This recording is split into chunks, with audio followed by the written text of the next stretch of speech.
The sports world's alternate realities and conspiracy theories explored. It's time to ask, what the if? Today, let's figure out what would have happened had the Jacksonville Jaguars drafted Lamar Jackson, thereby turning the AFC's balance of power on its ear. We now know the Jags, a little too high off their own supply after a 2017 division title and near Super Bowl trip via a dominant D and run-heavy offense led by rookie banger Lenny Fournette, opted for another season with their 2014 first-round choice, Blake Bortles, by passing over Jackson to draft Taven Bryan. Wait, who? Taven Bryan. Says here he's an actual guy. Defensive tackle from Florida? Okay. Anywho, what if the Jacksonville Brass had realized hiding their thoroughly mediocre QB and succeeding wasn't a sustainable formula in the 21st century QB league and instead made the move for Lamar? Well, the 2018 Jags would have traveled the same path as the 2018 Ravens. Namely, they'd have rolled with the incumbent QB, who'd have flopped, before turning the keys over to Florida's prodigal son for a long drive towards sunshine. Should note here, because people have amnesia on this, midway through 2018, the under 500 Ravens and John Harbaugh had agreed to part ways at season's end.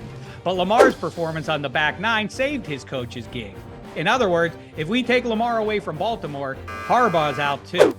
Our new reality keeps things with the Jags the same as it was with the Ravens, which is to say, in a pretty favorable spot for Lamar with the LSU hammer Fournette and a strong offensive line.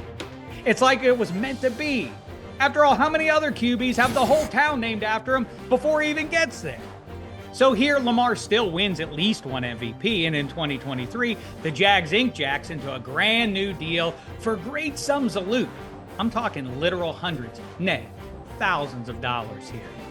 Unless we start this whole thing a year earlier by going back to the 2017 AFC title game in Foxborough. In that case, we can reverse the ref's missed call on what should have been a Miles Jack game-clinching fumble return for touchdown, in which case the Jags go to the Super Bowl and beat the Eagles for the Super Bowl 52 crown.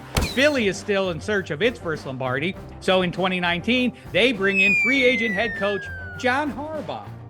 But we don't have time for that. If I can get back to what I was saying, what's this all mean for the 2021 first overall pick, Trevor Lawrence? I'm glad I asked. Because without the Jags in that top spot, the flaxen-haired Clemson kid lands with the Jets.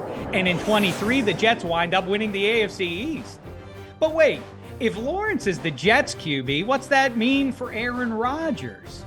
I'm glad I asked. Because he'd still have forced his way out of Green Bay in the 2023 offseason. Maybe he completes the long, strange trip and goes all the way back to San Francisco and the 49ers. Makes sense with Brock Purdy's future in doubt after that shoulder injury in the title game in Philly. That's fun. Then again, how about the Vegas Raiders with Devontae Adams and Josh McDaniels? Very fun. But how about this one? He forges his way to Foxborough, and Bill Belichick, who, FYI, before becoming a multimedia fan favorite, was a successful if shady head coach.